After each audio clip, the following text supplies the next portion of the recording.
La Fiera del Madonnino è sicuramente una fiera importante per il mondo agricolo, ma lo è anche per i giovani, perché è arrivata una notizia attesa, quella del finanziamento per i giovani imprenditori in agricoltura. C'è tempo molto limitato però. Generazione Terra è una misura che ha adottato il governo, è appena uscita e i ragazzi devono fare domanda entro il 19 giugno per accedere a delle agevolazioni e dei finanziamenti. Quindi mi raccomando, correte, perché è importante che la nostra tradizione, quella che è l'identità della Maremma, della Toscana, non vada perduta.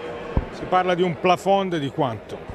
Allora, il plafond si variano, si arriva fino a 1,5 milioni per l'acquisto dei terreni, con mutui completamente agevolati al 100% e un passaggio da 80 milioni a 100 milioni per quanto riguarda determinati investimenti.